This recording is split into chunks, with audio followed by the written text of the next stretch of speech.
जब से लुधियाना कमाता ओकरा तन को पता बा कि एने के लुधियाना में आग लागल बा। अरे ते ओइ जगह लुधियाना देखता। अरे ते घरी हो गेल मारा मर्दे ए सखी त अपने सैया के बोला ल ना।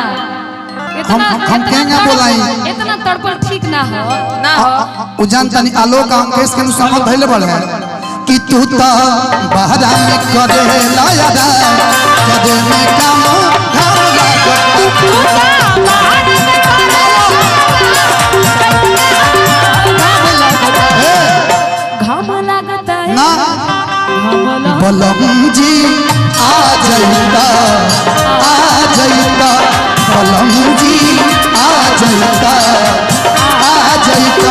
अपना लूमी से बेना डोला जाइता अपना लूमी से बेना डोला जाइता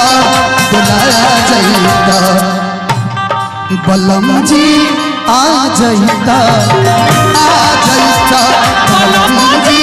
आ जाइता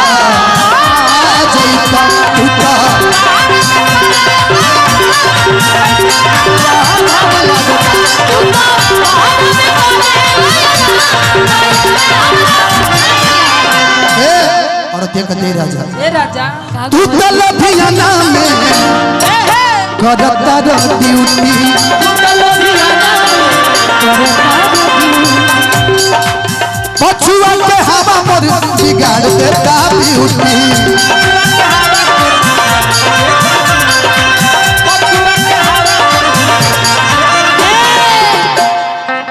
कि तू तो लुधियाना में करता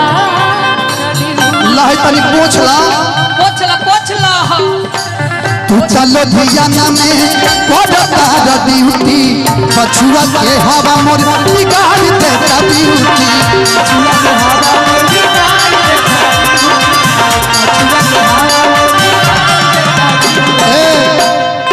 और ते कते राजा घाम लगता है दिया अरे घाम लगता घाम लगता है दिया घाम लगता है दिया घाम लगता कि घरवा आ रही तो पका के दे तया अरे कौन आमल दहिया माल देना कपूरी ना दशहरी कोका किलो वाला तीन गो जन फरलट के ना फरलन हुए हम चाहिए कि घरवा हरी रही तो पका के दे तया करे में काम घाम लागता तू तो घरा में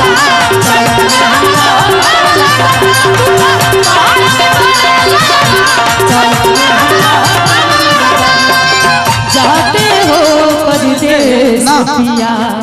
ना जाते हो परदेस जाते ही दिखरा जाते हो परदेस जाते ही देखो तुम भी मेरा खत देखो तुम भी मेरा खत पाते ही खत लिखना जाते हो परदेस पिया जाते ही खत लिखना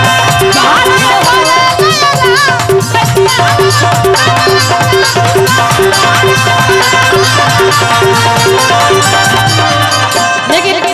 अब जो कहने जा रहे थे उसको बोलिए आप। हम बोले हाँ कुछ बोलने जा रहे थे अब तू भुलवान दे अच्छा कौन दिक्कत ना बा तू तो बहारा में करे लहरा तू तो बहारा में करे लहरा चल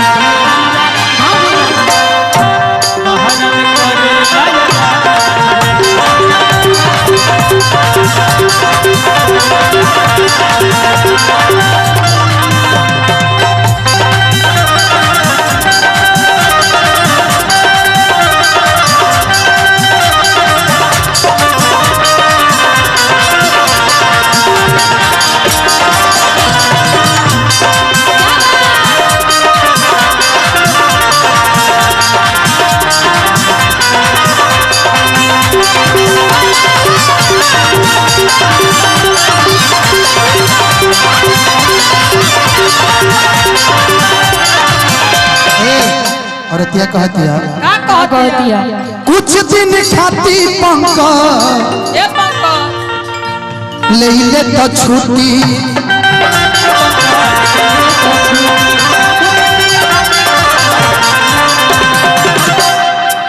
कुछ दिन खाती पंक ले ले तो छुट्टी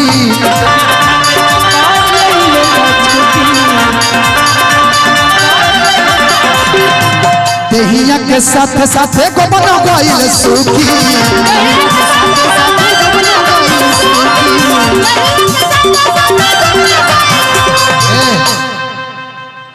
कि धनंजवा आ करे नहीं कवनो घर के काम आओ तो चैत में बाड़ा